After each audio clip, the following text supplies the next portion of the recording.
രാജ്യത്തിന്റെ അഭിമാനമായ ബ്രഹ്മോസ് മിസൈൽ നിർമ്മാണത്തിന്റെ തന്ത്രപ്രധാന കേന്ദ്രമാണ് തിരുവനന്തപുരത്തെ ഉപകേന്ദ്രമെന്ന് ബ്രഹ്മോസ് എയ്റോസ്പേസ് മുൻ ഡയറക്ടർ ജനറൽ അതുൽ ഡിങ്കർ റാണെ.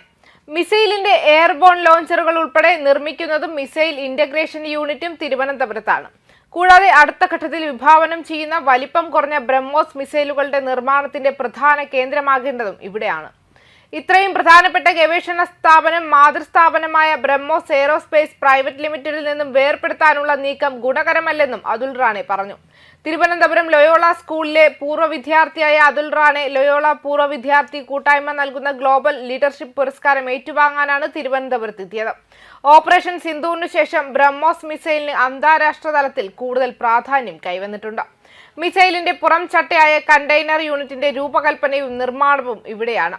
കോടികൾ മുടക്കി വർഷങ്ങളുടെ മികവ് കൊണ്ട് മാത്രം സ്ഥാപിക്കാവുന്ന STFEയും തിരുവനന്തപുരത്ത് സ്ഥാപിച്ചിട്ടുണ്ട്. ഭാരം കുറഞ്ഞതും കൂടുതൽ കരുത്തുറ്റതുമായ ബ്രഹ്മോസ് ഉടൻ തന്നെ പരീക്ഷണ വിജയം നേടും. ഇത്തരം സാഹചര്യങ്ങളെല്ലാം തിരുവനന്തപുരം ബ്രഹ്മോസിന്റെ വികസനവും കൂടുതൽ നിക്ഷേപം ഇവിടെ എത്തേണ്ടതിന്റെ ആവശ്യകതയും ചൂണ്ടിക്കാട്ടുകയാണെന്നും അദ്ദേഹം അഭിപ്രായപ്പെട്ടു.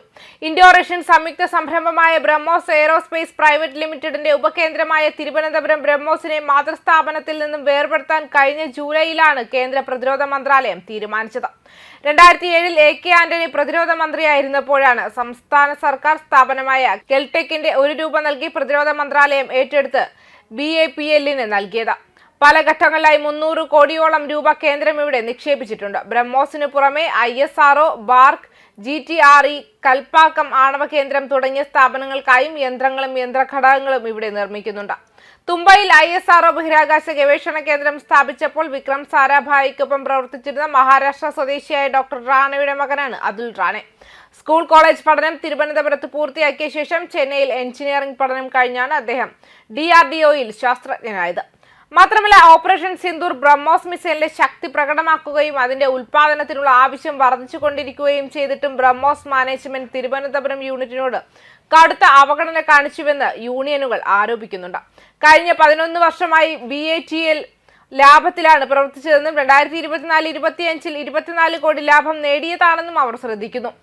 INTUC നയിക്കുന്ന ബ്രഹ്മോസ് സ്റ്റാഫ് അസോസിയേഷനും AITUC പിന്തുണയുള്ള ബ്രഹ്മോസ് എംപ്ലോയീസ് യൂണിയനും ലിങ്ക് വേർപെടുത്തൽ നടപടിയിൽ ആശങ്ക പ്രകടിപ്പിച്ചതോടെ തിരുവനന്തപുരം MP ശശി തരൂരും AITUC നയിക്കുന്ന യൂണിയൻ പ്രസിഡന്റ് കൂടിയായ CPI സംസ്ഥാന സെക്രട്ടറി ബിനോയ് വിശ്വവും യൂണിറ്റിനെ സംരക്ഷിക്കാൻ അടിയന്തരമായി ഇടപെടണമെന്ന് പ്രതിരോധ മന്ത്രി രാജ്നാഥ് സിംഗിനോട് കുറച്ചുനാൾ മുൻപ് അഭ്യർത്ഥിച്ചിരുന്നു.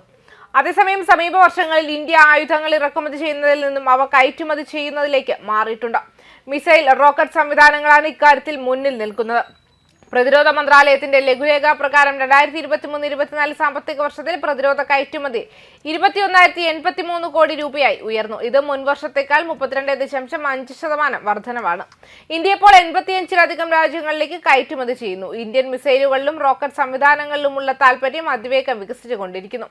ഇത് സൈനിക ഹാർഡ്വെയറിന്റെ ആഗോള വിതരണക്കാരാകാനുള്ള ന്യൂഡൽഹിയുടെ അഭിലാഷങ്ങൾക്ക് അടിവരയിടുന്നു.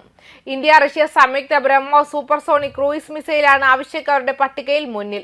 2022-ൽ ഫിലിപ്പീൻസിന് ഏകദേശം $375 മില്യൺ വിലമതിക്കുന്ന ഒരു നാഴികക്കല്ലായ വിദേശ വിൽപ്പന ഇത് നേടി.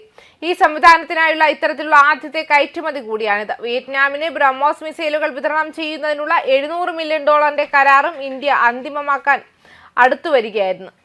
ഓപ്പറേഷൻ സിന്ദൂറിലെ വിജയത്തോടൊപ്പം കടൽ സ്വിമ്മിംഗ് പാത, മാക് 2.5-ലധികം വേഗത, കര, വ്യോമ, നാവിക പ്ലാറ്റ്ഫോമുകളിൽ നിന്ന് വിക്ഷേപിക്കാനുള്ള കഴിവ് എന്നിവയിൽ നിന്നാണ് ആവശ്യം ഉയർന്നത്. വിജയകരമായ പ്രവർത്തന പ്രകടനങ്ങൾക്ക് ശേഷം ആഗോള താൽപര്യം കുത്തനെ വർദ്ധിച്ചു. Vietnam, Malaysia, Thailand, Singapore, Brunei, Brazil, Chile, Argentina, UAE, Saudi Arabia, Qatar, Egypt എന്നിവയുൾപ്പെടെ കുറഞ്ഞത് 14 രാജ്യങ്ങളെങ്കിലും ബ്രഹ്മോസിനെ ഉൾപ്പെടുത്തുന്നതിനെ ഔദ്യോഗികമായി വിലയിരുത്തിയിട്ടുണ്ട്. ന്യൂസ് ഡെസ്ക്, കർമ്മ ന്യൂസ്.